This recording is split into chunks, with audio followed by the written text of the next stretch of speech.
Let me ask you something. If you're a law-abiding firearm owner in Australia, somebody who's followed every single rule, passed every single background check, and locked away your gear and paid your fees, should your license really depend on what your local doctor thinks about you? Because of March 31st, 2025 in Western Australia, that's exactly what's happening.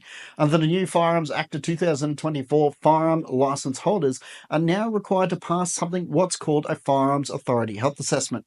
And if you want to apply, renew, or even keep your licence, please listen, you now have to convince a general practitioner that you are medically fit to own a firearm.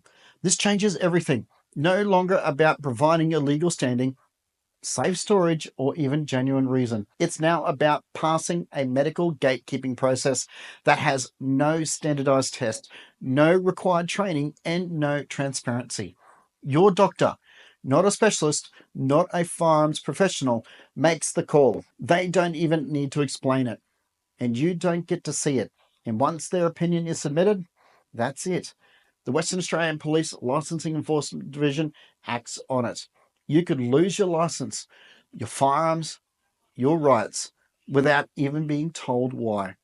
This isn't a future proposal. It's not a warning. It's happening right now. So let's cut through the spin. What exactly is this new requirement? So the Firearms Authority Health Assessment is a legally mandated three-part medical process required for all new license applicants, all current license holders under the age of 80. You need to do this every 5 years, and all license holders 80 years and over. You need to do this test every single year.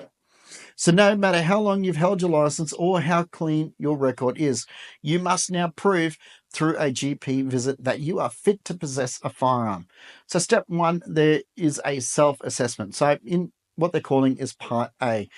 You start by filling out a personal health questionnaire, everything from medications to surgeries to mental health history and substance use. This isn't submitted to the police, but your doctor uses it to make their judgment, and that judgment does not get submitted without your input. Now, step two, the GP appointment. So parts B and C. So your GP then completes a clinical review that selects one of the three outcomes. Fit with conditions, for example, must wear glasses, and the third option, not fit. No formal report, no review process. They click a box on a police portal, and that decision becomes part of your licensing record. You don't even get to see what they submitted. You don't even get to respond to it before it goes and be used against you. So you may be wondering the criteria. GPs are advised to use the WHO's International Classification of Functioning, which covers mental and emotional control, physical function, sensory and neurological health, communication and situational awareness. Sounds reasonable, but here is the issue. There is no training, no standardization, and no oversight. One GP might tick fit without hesitation. Another might flag you based on past diagnoses, even if it's resolved. And once that decision is made, you're locked out. So what happens if you're rejected? If your doctor selects not fit, you may face license suspension, forced firearm surrender, and investigation by licensing enforcement. And of course, your possible loss of club membership. And you don't even have an appeal inside that medical process. You're left trying to challenge the police decision after the fact. So if you hold a Western Australian firearms license, this process is now part of your life. Every license type is covered. This isn't limited to the handguns or high-risk categories. It applies to recreational hunters, competition shooters, farmers and pest controllers, dealers and security professionals, government and rural workers. Even if you're healthy and your record is spotless, you're presumed unfit until you can prove otherwise by a GP. It's not a trial, it's law. Western Australia government is already phasing this in over the next 5 years. And when your number comes up, you will receive a letter and you'll be expected to complete the entire process with a strict deadline. And here is the challenge. GPs are opting out. Many won't do it. Some even charge $200 or $300 out of pocket. And some don't even understand the form.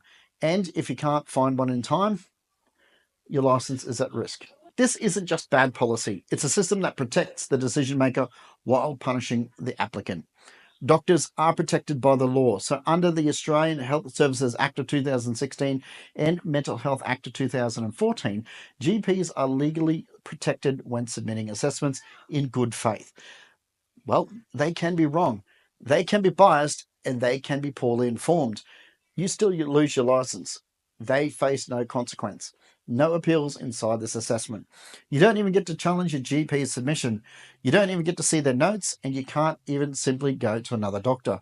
Because by the time that you get a not fit result, it's already in your police file, and licensing doesn't have to consider a second opinion. Doctors don't even have to participate. Western Australia Police confirmed that no GP is required to complete these assessments. There is no Medicare item as well, and no incentive, no training, no support. So up to 80% of GPs are already refusing to do them entirely. So this puts the burden entirely on you to find somebody willing, available, and confident enough to complete the form. And yes, that doctor can later submit new concerns without even seeing you again. So this isn't just a Western Australia issue. This is bigger than Western Australia. So what's happening here is a national prototype. The pattern: deny, delay, duplicate. We've seen this before, haven't we? With digital ID rollouts, with COVID public orders, with internal firearm policy changes. New framework are quietly tested in stable states, then spread to where they know they're not going to get any resistance. In 2024, Queensland Police changed the permit to acquire system behind closed doors, tightening rules, delaying approvals, and rejecting repeat applicants without updating public documentation. Sound familiar? Western Australia is doing it with medical licensing. Queensland is doing it with acquisition. And the same tactic, different fronts. This is really hurting real people. Since this began, firearm owners across Western Australia have shared the same stories, calling, 5, 10, 15 clinics, only to be told we don't do firearm assessments, paying $200+ for a 10-minute appointment that ended up with a no, being rejected because of a GP's personal discomfort with firearms. I have personally been affected by that when I was trying to obtain my license. I have been personally affected by a GP's personal idea of what firearms should be used for. These aren't criminals. These are law-abiding shooters, farmers and veterans being told that one doctor's unchecked opinion now determines their legal standing. So this is where we draw the line. This is where we have to be clear. This is about a process without accountability, policy without transparency, and judgment without appeal. So what happens when AI is starting to flag medications? Certain mental health terms could trigger reviews. Police use my health record entries to suspend licenses. And those might sound extreme, but in Western Australia, your legal rights have already depend on private conversations you can't review. So I'm asking you again, where is the line? In this video, I've spoken about the evidence and I've spoken about what is happening. So here is what you need to do. Contact your local MP. They don't count votes. They count complaints. Write, call, but be calm and be clear and credible. Make it known that you support safety, but not unreviewable systems. The next thing is make sure you join an advocacy group like Australian Shooters Union. And of course, support legal and public campaigns. Donate, volunteer, and share real information and be part of this resistance. And please, raise awareness the right way. Stay factual, stay calm, and share the legislation. Educate your mates. No rage posting, no conspiracy bait, just the truth, okay? And stay engaged, because this isn't just about whether you shoot, it's about whether your rights can be taken without process, review, or even reason. The Firearm Authority Health Assessment does not test your medical fitness. It tests your right to due process. It tests whether silence equals surrender. And if we don't push back now, we may never get the chance again.